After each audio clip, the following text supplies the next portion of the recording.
앞으로는 내가 담임이라고 생각하면 되고 중간에 조금 이동사항이 있긴 한데 이해 좀 해주세요.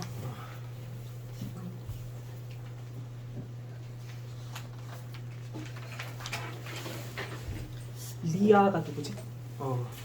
예준이? 리아, 예준이, 유나, 승혁이, 유빈이, 지우, 지효, 동환이, 동훈이 왔니? 없지.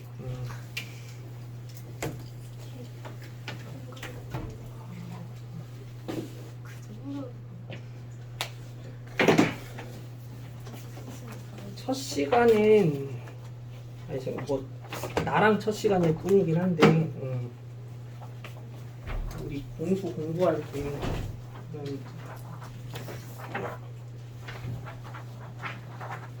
상위권 친구들은 이 정도 개념들을 유용하게 써먹어줬으면 좋겠다 싶은 것들 정리해놓은 거고 숙제 풀이는 다음 시간에 좀 한꺼번에 해보고 오늘은 여기 있는 내용들 한번 같이 쭉 정리해보는 시간 가져볼게요. 미안해. 이게 남반이구나. 동훈이 맞아? 동훈이도 요거 프린트 하자.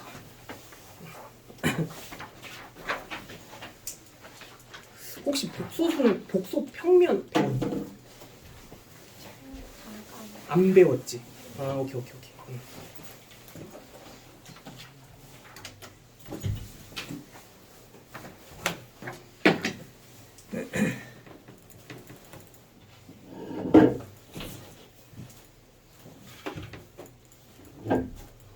거기 프린트 빈칸 뭐 하나하나씩 같이 천천히 채워 나가면서 내용 정리 쭉 해보도록 할게요.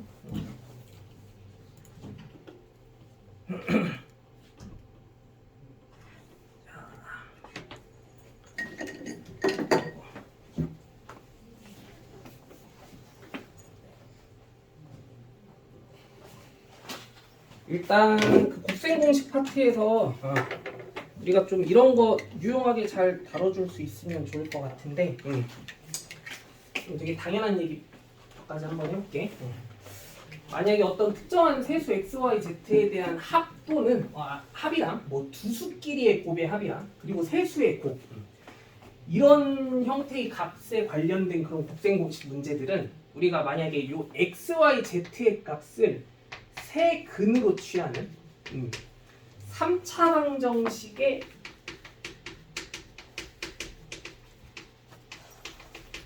뭐를 활용해 주면은 문제를 조금 되게 특별하게 해석해 줄 수 있게 되냐면 근과 계수와의 관계 있지.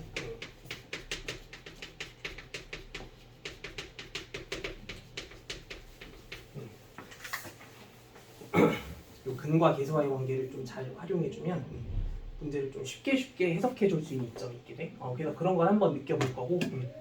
그래서 좀 더 구체적으로 얘기해 보면 만약에 이 세수 x, y, z에 일단 합이 a고 두 수끼리의 곱이 b고 세수의 곱이 c와 같은 값으로 제시가 되어 있는 상황이 있으면 내가 일단 이런 거부터 한번 물어볼게. 그럼 이 세수를 근으로 취하는 그 3차 방정식으로서 3차의 개수가 1인 t에 대한 3차 방정식을 작성해 보라고 하면 어떻게 작성할 수 있을까? t 세제곱 마이너스 ap 제곱 플러스 bt 마이너스 c는 0이다 라고 이렇게 인정해 줄 수 있어야 되는 거 맞아 아니야? 그치? 근데 이제 우리가 이 t에 대한 3차 방정식의 세 근을 누구로 다루고자 하는 상황이라는 거야? x, y, z로 다루고자 하는 상황이라는 거잖아. 그러면 이렇게 작성한 3차 방정식의 요 좌변에 있는 3차식 요 3차식의 정체가 뭐구나라는 것도 느껴져야 돼. 요 t세제곱 마이너스 at제곱 플러스 bt 플러스 c라는 3차식의 정체가 뭐구나라는 것도 느껴져야 되는 상황일까? 무슨 정리에 의해서?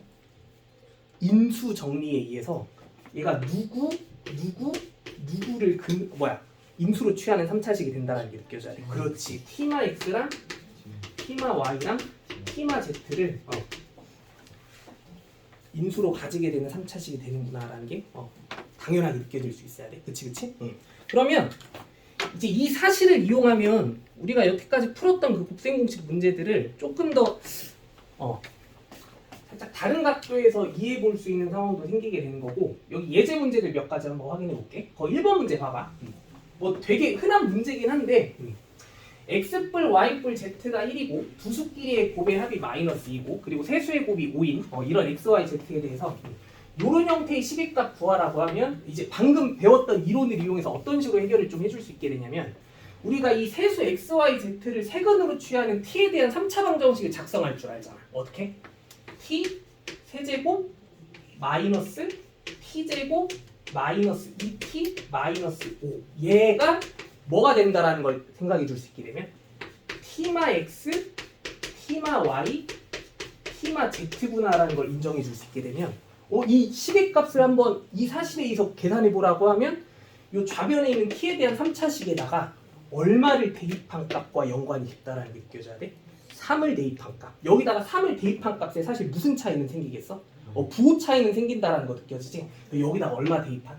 3 대입한 값에 마이너스 붙인 값이 정답이구나. 이런 식으로도 볼 줄 알면 좋겠다라는 거. 이거 지금 이해돼 안 돼? 오케이? 그래서 이럴 때 일단 되게 조금 나름 유용하게 써먹히는 그런 이론이다라고 생각해 주면 좋을 것 같고. 근데 사실 뭐 정석적인 해석도 절대 나쁜 방법은 아니기도 하고 뭐 어렵지도 않기는 하지만 이런 각도로도 좀 볼 줄 알면 좋겠다라는 거야. 이거 뭔 얘기인지 이해되죠? 그럼 2번 같은 것도 사실 상황이 좀 나름 익숙하지. 이거 일단은 이 첫 번째 조건이랑 두 번째 조건 이용하게 되면 우리가 뭐는 바로 구할 수 있구나라는 게 단번에 딱 느껴질 수 있어야 돼.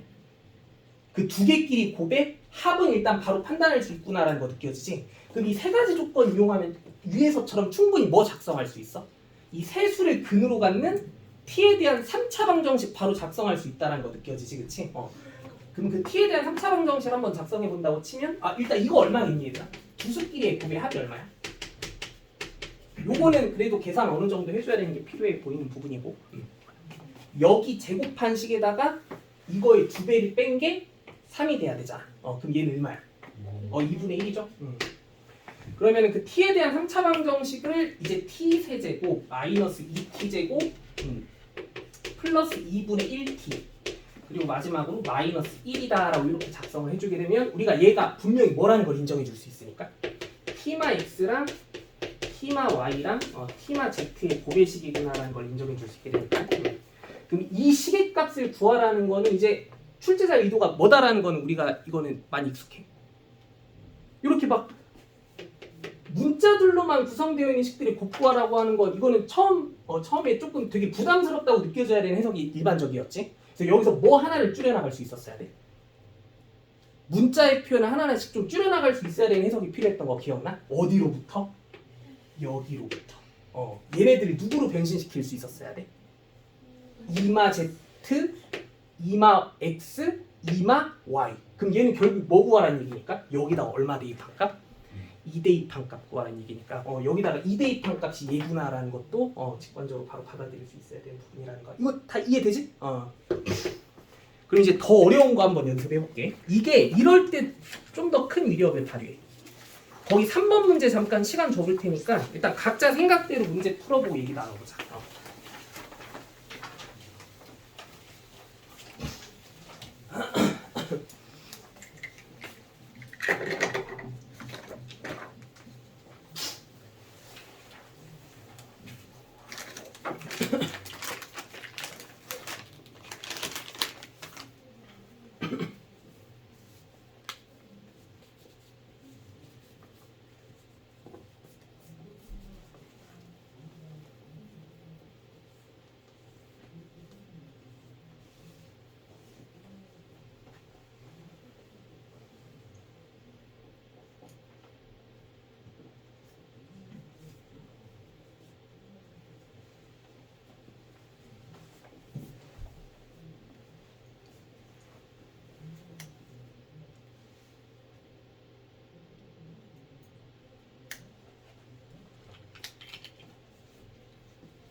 이걸 몰랐으면 원래 얘는 어떻게 구하는 게 올바른 해석이었을까?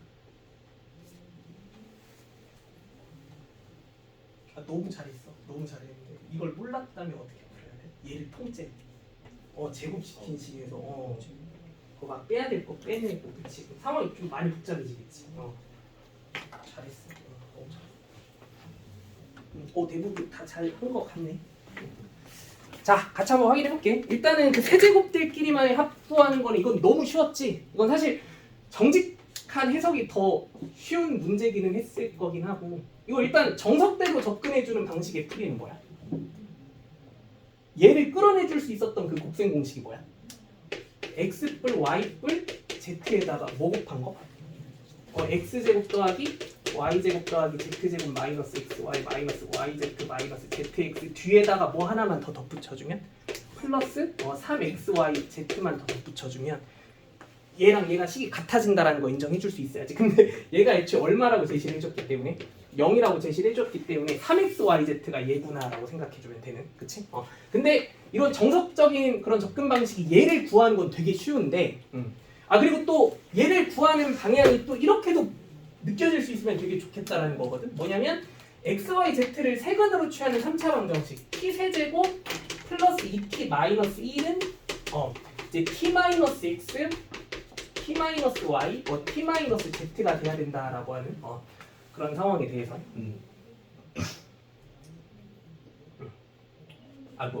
그리고 또 이제 얘가 0이 돼야 된다라고 한 이런 상황에 대해서 우리가 그 x 세제곱 플러스 2x 마이너스 1이 뭐라는 거를 는 0 붙일 필요가 없고 그러면 이 3차 방정식의 색은 이제 x, y, z가 돼야 된다라고 한 입장이라고 하면 얘가 는 0이 돼야 되는 3차 방정식의 색은 그러면 x 세제곱 플러스 2x 마이너스 1이 뭐다라는 게 느껴져야 돼?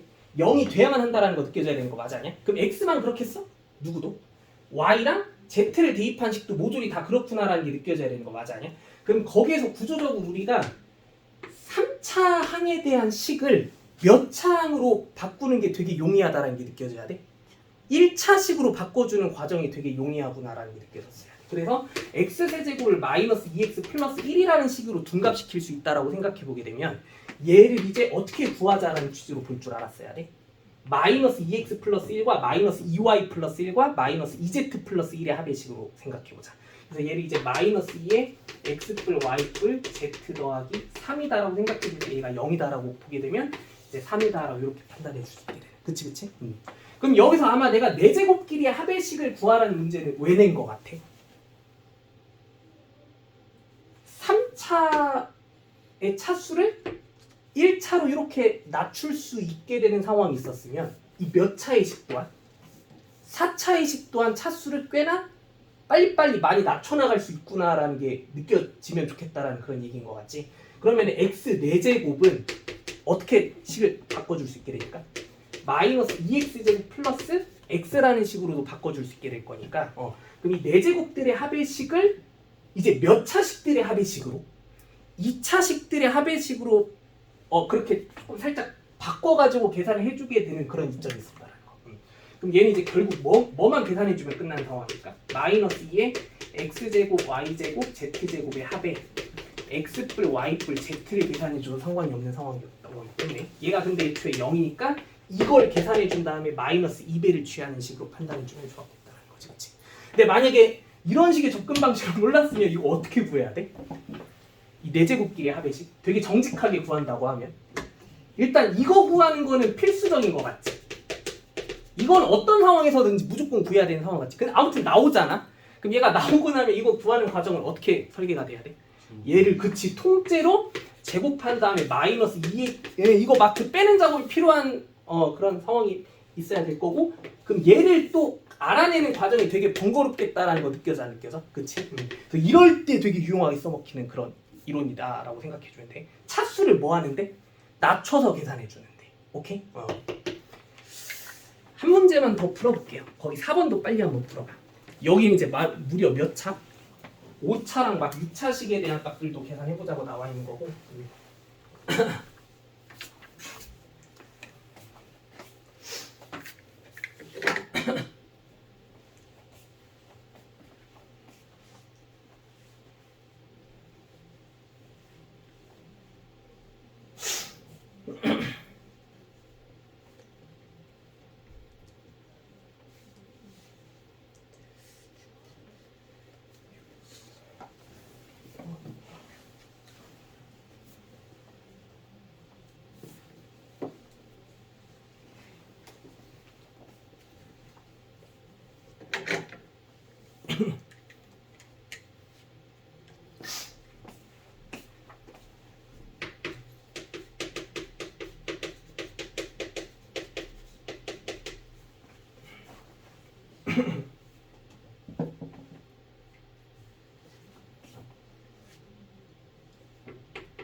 이제 뭔가 깨달음을 얻고 나니까 이 문제는 되게 쉽게 풀리는 것 같지? 다 풀어보셨나요?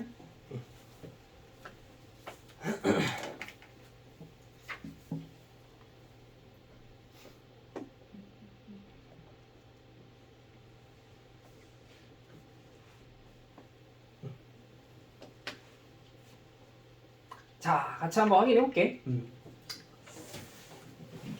우선 되게 정직한 해석부터 해볼까? 우선은 뭐 이 세 가지 조건들로부터 우리가 반드시 얻어내야 되는 정보겠다 싶은 두 가지 식들이 얘랑 얘일 텐데, 근데 일단 얘랑 얘를 얻어내고 난 다음에 일단 이 5제곱식들의 합의 값을 엄청 정직하게 계산해 나간다고 생각해주면 이건 어떻게 설계가 되는 게 일반적이야? 엄청 정직한 풀이로 가게 되면 제곱끼리만의 합의식과 몇 제곱끼리? 세 제곱끼리만의 합의식을 서로 곱하는 전개식으로부터 얘를 끌어내보려는 시도가 되게 그냥 일반적인 시도다라고 생각해 볼 수 있어야 되는 거지, 그치? 근데 여기서도 그러면 얘네 끄집어내고 나면 빼내야 될 식이 굉장히 뭐해져?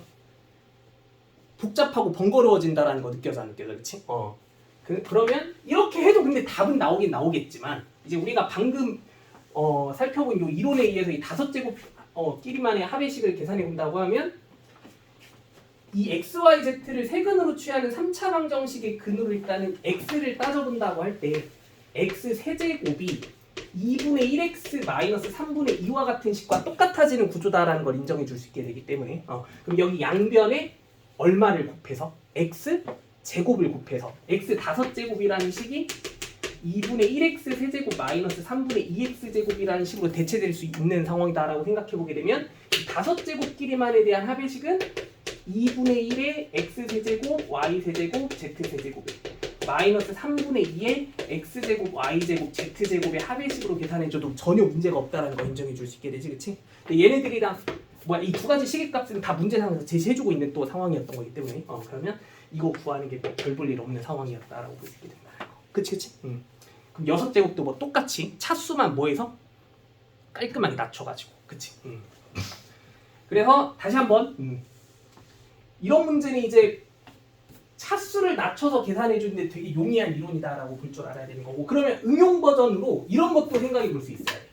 x뿔 y가 10이고 xy가 뭐 마이너스 5인 이런 두 가지 조건에 대해서 x 10 그래 x 10제곱 더하기 y 10제곱과 같은 이런 건 조금 문제가 너무 과하고 억지스러운 부분이 없지 않아 있긴 한데, 그럼 이런 걸 구해보라고 하면 너희들이 여기서도 뭔가 깨달음이 있기는 해야 돼. 이거 어떻게 구할 수 있을까? 그렇지. x, y를 뭐로 취하는? 두근으로 취하는 무슨 방정식? 2차 방정식을 세팅해 본다고 할 때 t제곱 마이너스 10t 마이너스 5는 0이라고 하는 식을 세팅해 봤다고 생각해 보면 그럼 여기서 이제 우리가 제곱에 대한 식을 1차의 차수로 낮춰나갈 수 있는 그런 근거가 생겼기 때문에 여기서 이제 차수를 쭉 뭔가 낮춰나가는 흐름을 잡아주는 거. 근데 이거는 약간 하수야.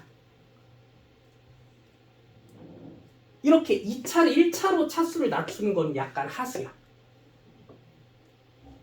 여기서 식을 살짝 변형시켜 보면 t에 대한 몇 차식을 몇 차로 낮추는 걸 한 번에 할 수도 있을까? 3차식을 1차로 낮추는 방법을 한 번에도 만들 수 있어. 그거 어떻게 만들 수 있을까? 요거 한번 생각 좀 해봐. 아 잠깐만, 숫자를 조금 바꿀게. 그럼 좀 더 편하게. 얘 그냥 여기 합에 대한 식을 4라고 세팅해볼게. 아 잠깐만, 이건 너무 조금 그런가? 3. 네, 그래. 내가 원하는 건 이거야. 뭐냐면 요 공식 응용하는 거야.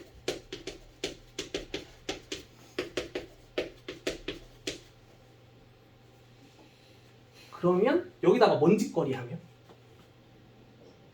그치, 느낌 오지? 얘를 9로 바꿔주는 거야.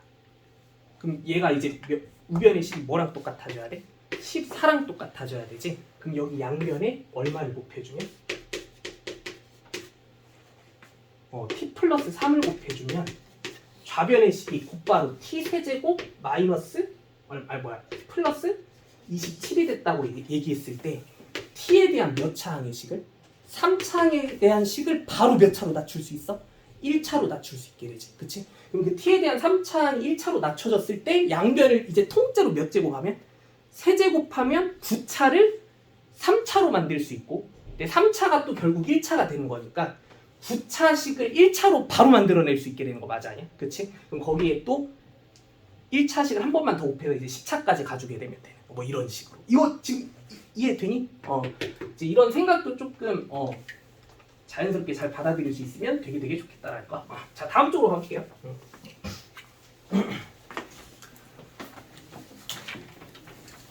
이거는 뭐 이미 다 알고 있는 내용일 것 같긴 한데 좀 빨리빨리 정리해 나가볼게. 그 나눗셈에 관련된 해석이야.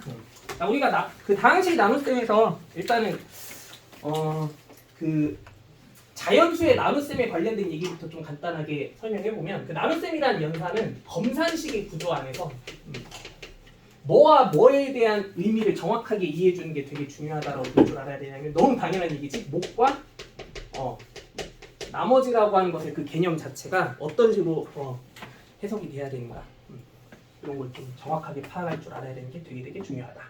그래서 그 검산식이라는 의미를 조금 자세하게 설명해보면 이미 다 알고 있죠? 검산식이라는 건 뭐야? 우선은 이 용어부터 간단하게 정리해볼게. 그 나눗셈의 연산에서 나뉘어진 입장의 수를 우리가 뭐라고 얘기하는지 알아? 나눔을 당하다라는 그런 표현인 거거든. 당하다가 한자어로 뭐야? 피. 그리고 나누다라는 게 한자어로 재거든. 나눌 재. 그래서 나뉘어지는 수를 피재수라고 얘기해. 그럼 그 피재수를 나누는 수는 뭐라고 얘기하겠어? 그냥 나누는 수니까 재수라고 얘기하거든. 그럼 여기서 일단은 그 피재수를 A라고 얘기하고, 그리고 재수를 B라고 얘기해봤을 때 그 A 나누기 B라고 하는 나눗셈에 대한 연산에 대한 그 검산식이라고 하는 건 그 개념 자체가 이렇다는 거 다 알고 있지? 뭐야? 그 재수 곱하기 목 더하기 나머지에 대한 계산으로 그렇게 설정이 돼야 된다는 수식. 이런 걸 이제 우리가 검산식이다라고 얘기한다라는 거 알고 계셔야 되는데, 이러한 관계식을 검산식이라고 한다. 그렇죠? 이거 빨리빨리 적어갈 수 있지?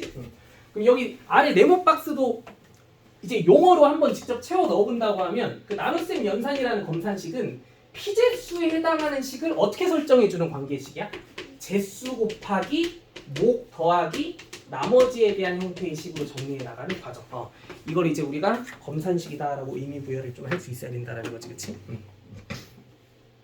이때 이런 거 한번 구체적으로 몇 가지 확인해 볼게. 자, 올바른 나눗셈과 잘못된 나눗셈이라는 걸 한번 생각해 볼 건데, 일단 올바른 나눗셈이라고 하는 것부터 얘기해 보면, 자연수의 나눗셈이 한정지어서 먼저 확인해 보자. 27이라는 수를 4로 나눌 때 그 목과 나머지를 일단 얘기해 볼게. 제가 초등학교로 잠깐 다시 한번 되돌아가 보면, 27을 4로 나눈다라고 하는 그 나눗셈은 27 안에서 4를 최대한 뭐 하는 횟수를 일단 확인하는 거야. 그렇지, 최대한 빼낼 수 있는 횟수, 그렇지? 그래서 4를 최대한 빼낼 수 있는 횟수를 확인해주는 과정인 거고, 그러면 그 빼낼 수 있는 횟수 자체를 우리가 사실 뭐라고 지칭해 왔어? 몫이라고 얘기해 왔던 거 맞아 아니야? 그렇지? 그 빼낼 수 있는 횟수 자체를 몫이라고 얘기했던 거니까 그 몫을 확인하는 과정 자체가 그 빼낼 수 있는 횟수를 확인해주는 부분이었던 거고. 그럼 이제 살을 최대한 빼내고 나면 남게 되는 수가 있잖아. 그걸 우리가 여태까지 뭐라고 얘기해왔어? 나머지라고 얘기해왔던 거 기억나지, 그치? 그러면 올바른 나눗셈에서는 그 나눗셈이 올바르게 진행이 됐다고 하면 제수와 나머지 사이의 대소관계는 당연히 누가 더 커야 돼? 제수가 더 커야지. 그래서 제수 쪽이 나머지보다 무조건 커야 되는 관계가 돼야 된다라는 거 인정해 줄 수 있어야 돼. 그러면 이제 27을 4로 나누는 그 나눗셈의 과정에서 4는 최대한 6번 빼낼 수 있고, 그럼 남게 되는 수는 3이니까 몫은 6이고 나머지는 3이겠구나라고 생각해 줄 수 있어야 되는 거고. 그러면 이게 올바른 나눗셈에 대한 연산의 결과일 거고, 그 올바른 나눗셈에 대한 연산을 이제 검산식으로 나타내 준다고 하면 4 곱하기 6 더하기 3이라고 생각해 줘야 되는 게 당연하다는 거죠. 그렇죠? 다음 쪽으로 가볼게. 잘못된 나눗셈을 한번 해볼 거야. 잘못된 나눗셈이라는 게 지금 뭔 짓거리를 한번 해볼 거냐면 27에서 4를 우리는 몇 번을 빼내야 올바른 나눗셈이 되는데 6번을 빼와야 올바른 나눗셈이 되는데 딱 몇 번만 빼와보자? 3번만 빼와보자는 거야. 그럼 3번만 빼와본다고 하면 일단 그 나눗셈에 의한 검산식은 식 자체는 작성할 수 있잖아. 어떻게?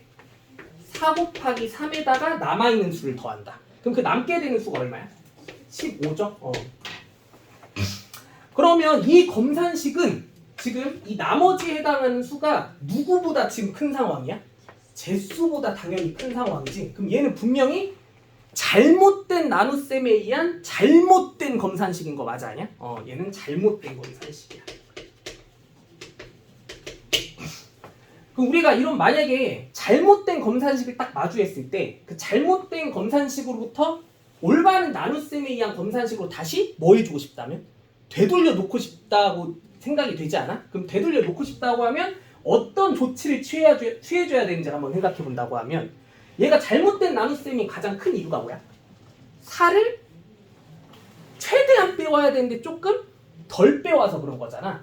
그러면은 그 나머지 쪽에서 4를 더 뭐 할 수 있다고 생각해야 돼? 더 빼와야 된다고 생각해야 되는 거 맞아 아니? 그러면 그 나머지에 해당하는 수 자체를 4로 더 뭐 해줘야 되는 게 맞다? 나눠줘야 되는 게 맞다. 즉 4를 더 빼와줘야 되는 부분이 맞다. 그러면 이 잘못된 검산식상에서 잘못된 뭐에서? 나머지에서 우리가 4를 추가적으로 더 빼내와야 얘를 올바른 검산식으로 다시 되돌려 놓을 수 있게 되는 상황을 만들어줄 수 있다는 거고, 그럼 그 얘기가 결국은 15를 4로 더 뭐 해야 된다는 얘기인 거니까 나누어 줘야 된다는 얘기니까 이 15라는 수 자체를 어떻게 다룰 줄 알아야 돼? 15라는 수 자체를 4로 또 뭐 해주는? 나누어주는 연산이 더 진행이 돼야 된다. 그러면 여기서 이 15 자체가 4로 나뉘어졌을 때의 또 무슨 식을 더 작성해줘야 되는 게 맞아? 검산식을 또 작성해줘야 되는 게 맞겠구나라고 생각해봐야 되는 거지. 그럼 15를 4로 나누었을 때의 올바른 검산식 4 곱하기 3 더하기 3과의 합의식으로 정리해보겠다라고 하면 그럼 결국 여기서 4 곱하기 3이 자기들끼리 서로 더해지면서 4 곱하기 3 더하기 3 더하기 3이라는 식이 돼서 이제 얘가 4 곱하기 6 더하기 3과 같은 식으로 비로소 이제 뭐로 다시 되돌아갈 수 있었다? 올바른 나눗셈의 검산식으로 되돌아갈 수 있었다는 얘기인 거야. 이 구조가 별거 아닌 것 같지만 정말 중요해. 그래서 괜히 얘기하는 게 아니라는 거. 그래가지고 우리가 앞으로 나눗셈의 검산식을 작성을 해봤을 때 만약에 어떤 상황을 마주하게 된다고 하면 뭐가? 나머지가 누구보다 큰 상황? 제수보다 큰 이런 잘못된 검산식의 상황을 마주하게 된다고 하면 얘는 잘못된 나눗셈에 의한 검산식으로 목과 나머지의 설정이 당연히 잘못됐구나라는 거를 확실하게 받아들일 줄 아셔야겠다라는 거지. 그럼 이런 잘못된 검산식을 이제 우리가 자꾸 뭐로 다시 되돌려 놔보려는 생각이 좀 필요하다? 올바른 검산식으로. 근데 이런 것도 빨리 생각해 볼게. 이번에는 27에서 4를 너무 과하게 많이 빼오는 거. 무려 몇 번? 9번이나 빼오는 이런 나눗셈을 진행했다고 치면 그럼 얘는 4 곱하기 9에 얼마를 더해주는 계산 과정이 돼야 돼? 마이너스 얼마야? 36. 굳이. 근데 얘도 그러면 당연히 어떤 상황이야? 잘못된 검산식의 상황인 거지? 그럼 이 잘못된 검산식을 우리는 자꾸 뭐로 바꿔보고 싶어 해야 돼? 올바른 검산식으로. 그럼 얘가 이제 올바른 검산식으로 바뀌려면 이제 이 문제점을 해결해 주기 위해선 어떻게 해야 돼? 이 앞쪽에서 얘가 가지고 있는 4를 마이너스 9에 어느 정도 건네줘야 될 필요가 있는 거 맞아 아니야? 얘가 뭔 수가 될 때까지? 양수가 될 때까지. 그럼 4를 몇 개 건네줘야 돼? 3개 건네줘야 되는 게 최선인 거지, 그치? 그래가지고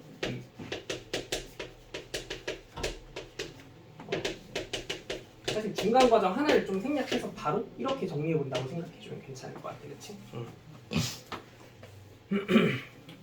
예제 문제 빨리 볼게요. 자, 65 나누기 3에 대한 검산식이 이렇게 설정이 되어 있었대. 3 곱하기 19 더하기 8이라고.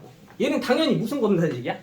잘못된 검산식이지. 그 이유가 나머지가 제수보다 크기 때문에. 그럼 얘를 이제 우리가 올바른 검산식으로 빨리 바꿔보고자 해.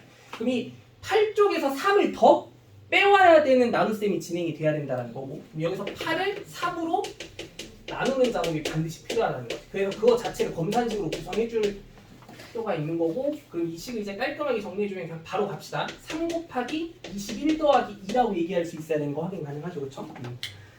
얘도 이제 무슨 검산식이야? 잘못된 검산식이야. 얘는 왜 잘못됐어? 나머지가 음수여서 잘못된 거지, 그치? 알아서 할 수 있지? 넘어갈게요. 근데 이제 그러면 이 얘기를 다항식의 나눗셈에 관한 상황이랑 또 연계를 좀 해보면, gx를 fx로 나누는 그 다항식의 나눗셈이 있을 때, 여기서도 이제 그 목세 다항식을 qx 나머지는 rx라고 표현해주게 되면 검산식 자체는 일단 fx qx 더하기 rx일 거잖아. 근데 다항식의 나눗셈이라고 하는 건 그 자연수의 나눗셈 상에서 제수와 나머지 사이의 관계가 제수가 나머지보다 더 커야 된다라는 의미가, 다항식의 나눗셈에서는 그 제수에 해당하는 식과 나머지에 해당하는 식이 뭐의 대소관계를 비교하는 관계로 구성이 돼 있어? 차수, 그치? 그래서 차수가 더 제수 쪽이 커야 된다라고 하는 의미가 세팅이 돼야 한다라는 거 알고 있지? 그러면 다항식의 나눗셈 상에서도 이거는 딱 봐도 잘못된 검산식이다라고 느껴지는 것들을 이제 다 뭐로 바꿔보자? 올바른 검산식들로 한번 바꿔볼 거야. 이거 잘못된 검산식이야? 올바른 검산식이야? 잘못된 검산식이지? 왜? 나머지에 해당하는 식이 제수에 해당하는 식보다 차수가 더 높은 상태이기 때문에. 그럼 얘를 우리가 뭐로 다시 되돌려 놓고자 해? 올바른 검산식으로. 그러면 이 나머지에 해당하는 다항식을 뭐 해주는 게 맞겠어? 제수에 해당하는 다항식으로 더 나누어줘야 되는 작업이 필요하구나라고 생각해줘야 되는 거 맞아요? 그치? 그럼 그 작업이 어떻게 돼? x제곱 플러스 1이 x-1로 나뉘었을 때의 그 검산식이 세팅돼야 되는 식으로 바뀌어야 되는 게 맞는 거지, 그치? 그리고 뭐 나오니 얘들아? x 플러스 1 나오는 거 느껴져. 그리고 나머지가 플러스 2가 돼야 되는 것도 확인 가능하지. 그래서 얘가 이제 x-1에 3x제곱 플러스 x 플러스 1에 이제 이 차수가 너무 높게 설정된 이 잘못된 나머지의 식을 x-1에 x 플러스 1 더하기 2라는 식으로 그렇게 확실하게 정리를 해주게 된다고 하면 요 식과 요 식이 이제 x-1이라고 하는 그 제수에 해당하는 식을 얘와 얘의 합의 식만큼 가지고 있게 된 거니까 3x제곱 더하기 2x 플러스 2에 x-1이 더해진 식에 2를 더하는 올바른 검산식으로 다시 정리해 줄 수 있게 된다라고 볼 줄 알아야 된다는 거야. 알겠지? 이것도 똑같이 할 수 있겠지? 그럼 이제 문제 풀어볼게요. 자, 거기 예제 문제 1번 빨리 풀어. 첫 번째 예제.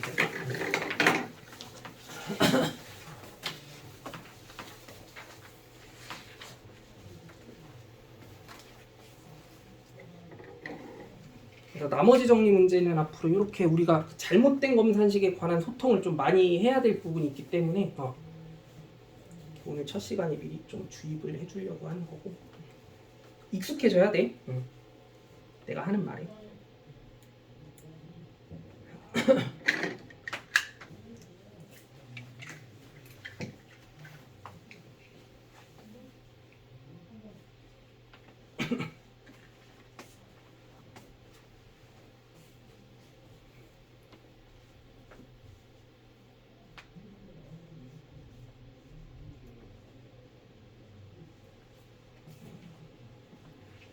문제 자체는 뭐 많이 봤었지?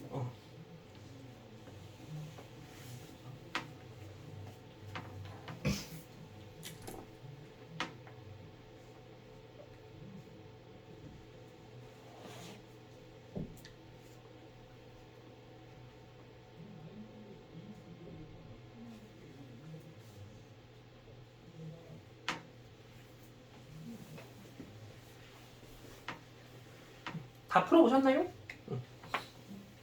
자, 같이 한번 확인해 볼게. 자, 일단은 이 px라는 다항식이 x 플러스 1로 나뉘어졌을 때 그 목과 뭔가 나머지에 대한 언급이 나와 있는 상태니까 이런 조건을 보자마자 무슨 식을 빨리빨리 설정해 나가면서 얘기해 나갈 수 있어야 돼? 검산식, 그치? 그래서 일단 px에 대한 의미가 x 플러스 1 qx 더하기 r이구나 라고 바로 생각해 볼 수 있어야 되는 상황이었던 거고, 그럼 이제 문제에서 묻고 있는 게 x제곱 px라는 식을 이 x 플러스 1로 나눈 목과 나머지에 대해서 얘기를 해봐야 되는 상황이기 때문에 이 식의 표현 자체가 필요한 입장인 거지, 그치? 근데 px에 대한 정보는 여기 검산식에서밖에 확인을 해줄 수가 없는 상황이었으니까 이 양변에 뭐를 곱해서 x제곱을 곱해서 얘를 만들어주는 게 적절한 판단이었다라고 볼 수 있었어야 했던 거잖아. 그러면 x제곱을 이제 양변에 곱해주는 순간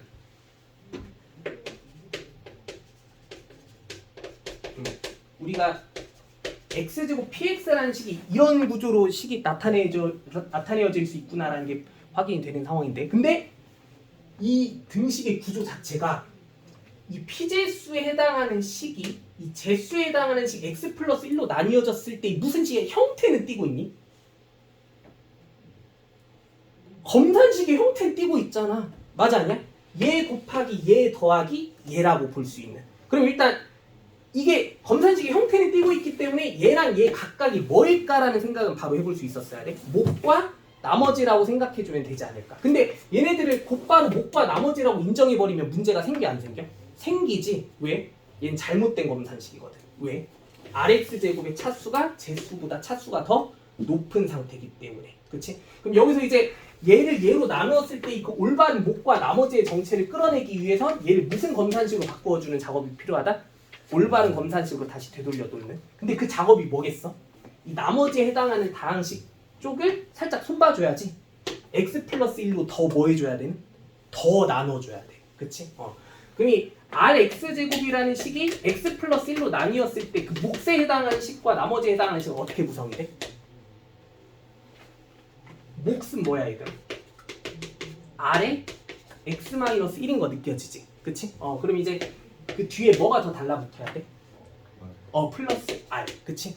여기서 이 rx제곱이라는 식이 x 플러스 1에 rx-1 더하기 r이라는 식으로 표현이 되어지고 나면 이제 이 x 플러스 1과의 공통인수를 가지고 있는 이 두 개의 식을 x 플러스 1로 뭐 해주는? 한번 묶어서 정리해주는 작업이 필요했던 거고, 그럼 그걸 묶어서 정리해주면 x제곱 qx에다가 r에 x-1이 더해진 식에 r이 더해진다라고 하는 식으로 표현해주는 순간 얘도 이제 x 플러스 1로 나뉘어졌을 때 무슨 식의 구조는 띄고 있는데, 검산식의 구조는 띄고 있는데 얘는 이제 완벽한 무슨 검산식이야?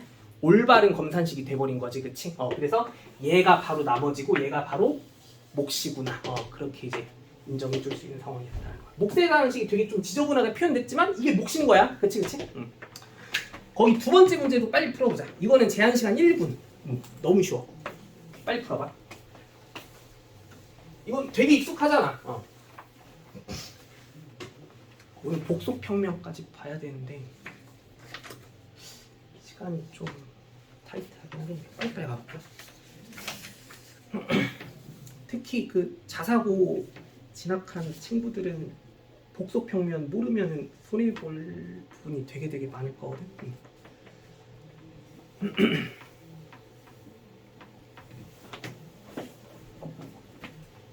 다 풀어보셨죠? 자, 봅시다. 다항식의 나눗셈을 활용하라는 힌트까지 제시해줬지. 그러면 이렇게 우리가 다항식의 나눗셈을 이용해서 뭔가 되게 크다고 느껴지는, 뭐 크지 않아도 그냥 상황 자체가 복잡하다고 느껴지는 그 자연수의 나눗셈에 대한 얘기를 이제 다항식의 나눗셈으로 문제를 풀어보겠다고 하면 문자의 힘을 좀 빌어가지고 일단 해석을 해보자는 얘기잖아. 그럼 요 2024라는 숫자를 x라는 문자로 치환을 해준다고 생각해보면 일단 누구를 누구로 나누는 나눗셈부터 생각해보자.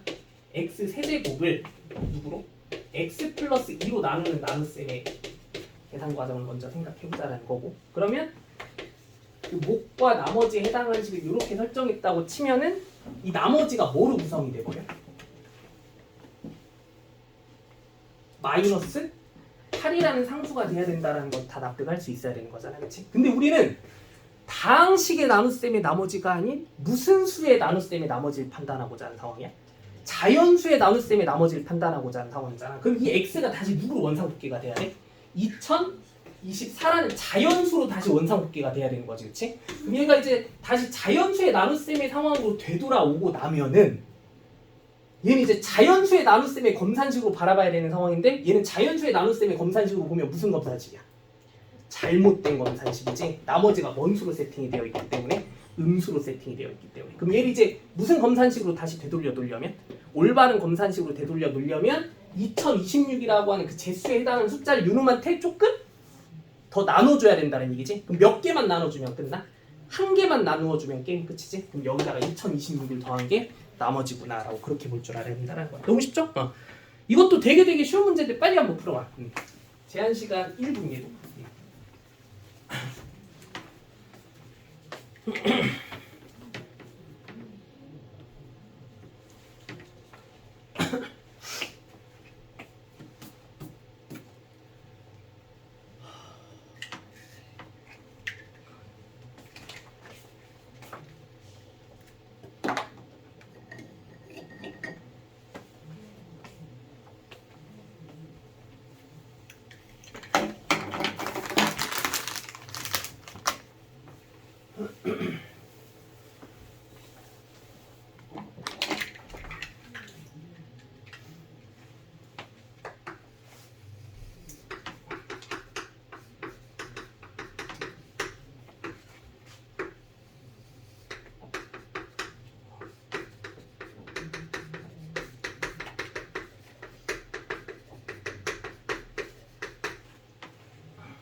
다 풀어보셨나요? 자, 같이 한번 확인해볼게. fx를 x-1로 나눈 나머지가 3이래. 그럼 이런 조건은 우리가 그냥 단순하게 뭘 이용하라는 조건으로 받아들여야 돼? f1이 3이다라고 하는 딱 그 정도의 느낌으로만. 그치? 그 뒤에 이제 또 뭐 x제곱 플러스 1로 나눈 나머지가 x-1이라고 하는 얘기는 검산식으로 상황을 좀 들여다볼 줄 알아야 되겠지? 그래서 얘는 이제 검산식으로 조건을 한번 정리해본 거고. 그럼 이랬을 때 이 두 가지 얘기만을 이용해서 우리가 fx를 x제곱 플러스 1의 x-1과의 도배식으로 식을 나눈 그 나머지를 판단해줘야 되는 게 최종 목표잖아. 이 3차식으로 나눈 나머지, 그치? 그럼 그 3차식으로 나눈 나머지라고 하면 그 나머지의 형식은 2차 이하의 구조를 띠게 될 테니까 걔를 그냥 미지의 다항식 ax제곱 플러스 bx 플러스 c라고 놓게 되면 얘가 도대체 어떻게 설정이 돼야 되겠느냐 이걸 한번 따져보자라고 하는, 그치? 그럼 내가 방금 설명해준 이제 우리가 그 잘못된 검산식, 올바른 검산식 사이의 관계를 생각해 본다고 하면 이 문제도 이제 어떻게 생각을 해줘야 되는지가 바로 보여야 돼. 어떻게? 우리가 fx가 누구로 나뉘어졌을 때 이 뭐를 알아? x제곱 플러스 1로 나뉘어졌을 때 이 올바른 나머지를 정확히 알고 있지. 맞아 아니야? 그치? 그러면 일단은 얘로 나뉘어졌을 때 그 나머지를 구하기 위해서 검산식을 이렇게 작성해 봤을 때 우리가 이 식의 구조를 한번 생각해 본다고 하면 얘도 나름 누구로 나뉘어졌을 때 이 검산식의 구조로도 볼 수 있어. 얘로 나뉘어진 검산식의 구조도 되지만 얘로 나뉘어진 검산식의 구조도 띄고 있지. 그럼 얘를 만약에 얘로 나뉘어진 검산식의 구조로 본다면 얘가 만약에 몇 차식의 상황이라면? 2차식의 상황이라면 얘는 무슨 검산식이야? 잘못된 검산식이지. 그럼 우리가 요 놈은 여기에서 얘를 더 뭐 해줘야 되는 작업이 필요하구나라는 게 당연하게 느껴져야 돼. 더 빼내줘야 되는 작업이 필요하구나. 그치? 그럼 여기에서 x제곱 플러스 1이 몇 개만큼 더 빠져나와야 되고 a개만큼 더 빠져나와야 되고 그럼 a개만큼 빠져나왔을 때 살아남게 되는 올바른 나머지가 누구니까? x-1이니까 얘의 정체가 필연적으로 얘가 돼야만 하는구나라고 그렇게 받아들일 줄 아셨다는 거야. 그럼 여기서 누구만 결정해주면 끝? A. 근데 그 A는 당연히 F1이 3이라는 거 이용해주는 순간 바로 나올 수 있겠다. 그치? 자, 다음 쪽으로 가볼게요. 교대식의 인수분해라고 해서 이것도 요즘에는 막 엄청나게 중요하지는 않지만 그래도 한번 정리를 해볼게. 대칭식, 교대식 뭐 이런 용어 들어봤니? 한 번도 안 들어봤나? 자, 빨리 볼게요. 일단 대칭식이라는 그 개념부터 얘기해 볼 건데 그 여러 개의 문자로 구성된 다항식에서 임의의 두 문자끼리의 위치를 바꾸어요.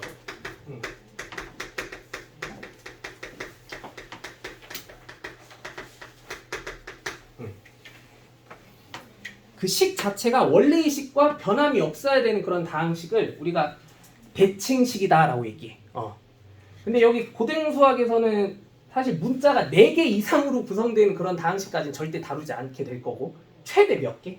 3개. 그치? 그래서 3개의 변수로 구성이 되어 있는 그런 다항식에 대해서 대칭식이다라고 하는 것의 의미만 한번 부여해 본다고 하면 그리고 세 문자로 구성된 다항식의 표현을 뭐 이런 식으로 기호로 간단하게 정리해 준다는 것도 좀 받아들일 수 있으면 좋을 것 같아. 그럼 fx, y, z라고 하는 다항식이 대칭식이 되려면 어때야 돼? x랑 y가 바뀌어도 원래의 식과 같아야 된다는 거고 누구랑 누가 바뀌어도 y랑 z도 z랑 x도 그 위치가 다 바뀌어도 얘랑 똑같아야 된다는 얘기인 거야. 즉 얘가 f의 y, x, z랑도 같아야 되고 f의 z, y, x랑도 같아야 되고 f의 x, z, y랑도 식이 다 같아야 된다라고 하는 그런 의미. 그럼 예를 들어볼게. 이거 다 적었지? x제곱 플러스 y제곱 플러스 z제곱이라고 하는 이런 딱 봐도 뭔가 식 자체가 되게 단순해 보이는 이런 다항식이 주어져 있다면 이거 대칭식일까 아닐까? 당연히 대칭식이겠지. 왜? x, y, z 중 임의의 두 문자의 위치가 막 자유롭게 뭐해도 바뀌어도 원래의 식이랑 어때? 다 똑같잖아. 이런 게 대칭식이라는 거야. 근데 이런 건 어떨 것 같아? x, y 더하기 z. 택도 없지? 이 문자의 위치가 무언가가 딱 바뀌는 순간 원래의 식과 판이하게 뭐이죠? 달라지지. 그치? 그래서 이런 거 이제 대칭식이 아니더라. 이제 교대식이라는 개념으로 가볼게. 교대식은 여기서도 이제 그 2개 이상의 문자에 관한 다항식에서 두 문자의 위치를 이것저것 바꿔보는 작업을 해보자는 건데 근데 그 두 문자의 위치를 바꿨을 때 원래의 식과 거의 똑같은데 무슨 차이가 생기게 되는? 부호 차이가 생기게 되는 그런 다항식. 그걸 우리 교대식이라고 얘기할 거야. 그러니까 이제 여기 x, y, z의 그 문자의 위치들을 서로 2개씩만 아까처럼 똑같이 다 바꿔봤을 때 뭐 이런 식으로 그러면 그 식 자체가 원래의 식과 무슨 차이가 반드시 생겨야만 하는 부호 차이가 반드시 생겨야만 하는 이런 식으로 우리는 앞으로 교대식이라고 얘기할 거야. 그러면 교대식의 예시를 들어보면 이런 게 가장 대표적인 교대식이구나라는 걸 우리가 느껴볼 수 있어야 돼. 이거 교대식일까 아닐까?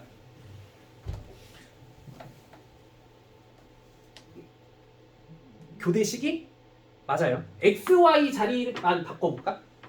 이거 x랑 y의 자리만 바꿔본다고 생각해보면 원래의 식이 일단 이런 상태지.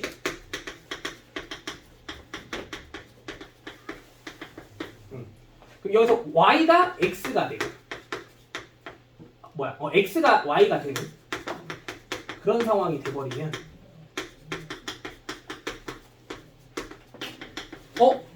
이 식과 이 식 사이의 관계가 딱 봐도 무슨 차이가 생겨버렸어? 부호 차이만 생겼지. 그럼 x, y의 자리만 바꾸는 것만 이러겠어? y, z도 그럴 거고 zx도 그러겠지. 이런 게 대표적인 교대식이야.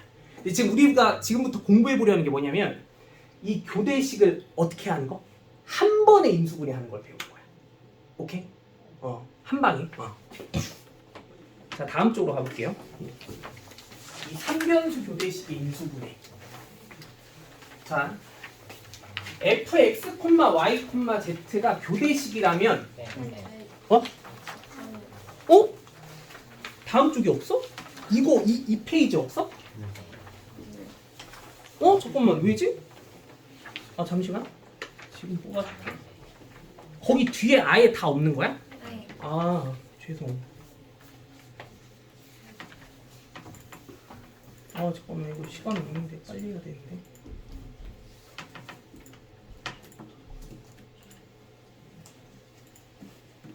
몇 쪽부터지? 8쪽.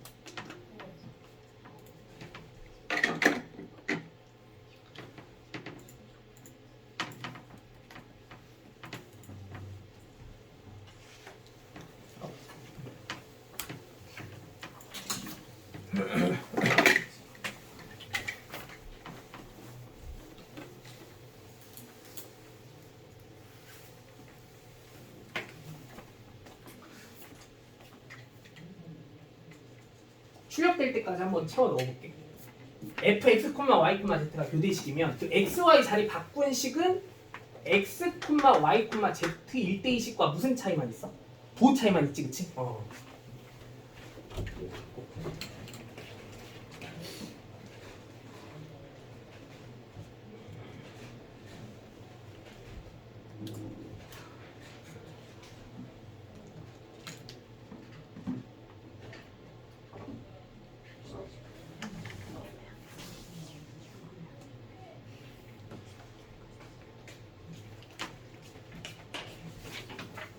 미안한데 스탬플러는 알아서 좀 찍는 걸로 할게.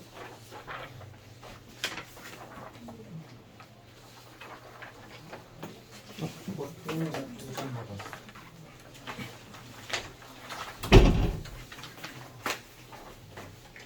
거기 3페이지씩이야.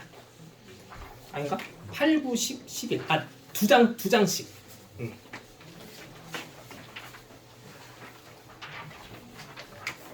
자, 그러면 여기서 이제 우리가 뭘 한번 확인해 볼 거냐면, 자, 일단 이 식과 이 식은 분명 서로 완전히 같은 식이잖아. 이게 항등식이겠지?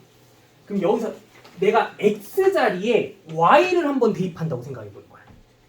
여기까지 따라와.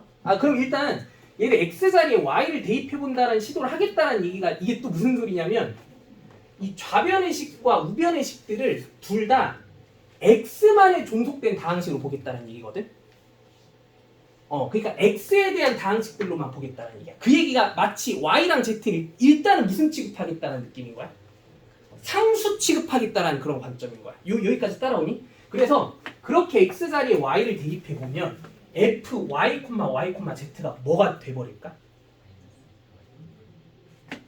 여기서 요 y, x가 다 y로만 바뀌면 f, y, y, z가 자기랑 그치. 0이 돼야만 한다라는 거 느껴져야 되는 거 맞아 아니야? 그치? 그럼 이 얘기가 무슨 소리냐면 지금 우리가 이 다항식 자체를 yz를 뭐로 취급한다라고 하겠다면 그치. 상수 취급하면서 누구만의 일단 다항식으로 보겠다고 하면 x만에 대한 다항식 그걸 px라고 한번 내가 이렇게 세팅해 본 거거든?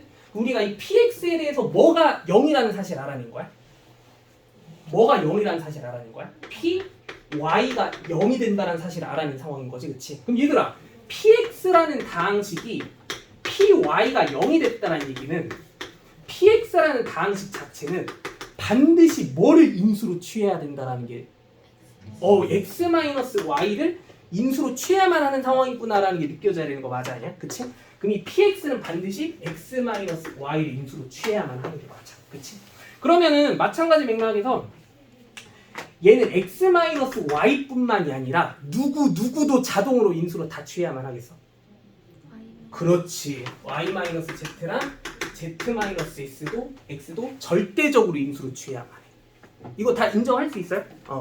그러면은 우리가 만약에 fx, y, z라는 식이 무슨 식이기만 하면 교대식이기만 하면은 자동으로 뭐는 인수로 세팅하고 시작할 수 있어야 돼.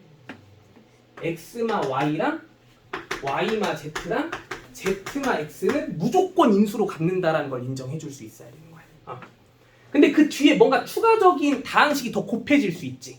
그걸 내가 뭐라고 둔 거야? gx, y, z라고 둔 거야. 그럼 얘의 정체는 또 뭘까?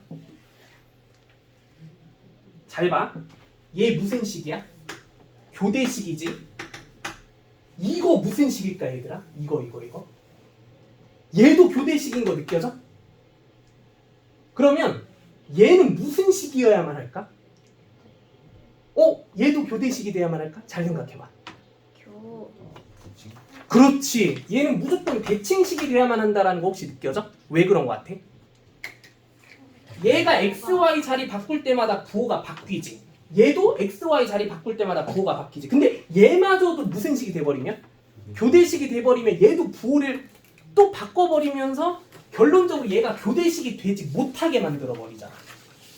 이거 이해돼 안 돼? 그럼 얘는 무조건 대칭식이 돼야 된다는 게 느껴져야 돼. 그래서 이 x-y, y-z, z-x가 명백히 무슨 식이므로? 교대식이므로 그 뒤에 곱해져야 되는 다항식 gx, y, z는 반드시 대칭식이 돼야만 한다는 걸 우리가 인정해 줄 수 있어야 된다는 거. 그러면 이제 이걸 도대체 왜 배웠는지 한번 느끼게 해줄게. 1번 문제 봐봐. 이거 이제 인수분해 해볼 거야.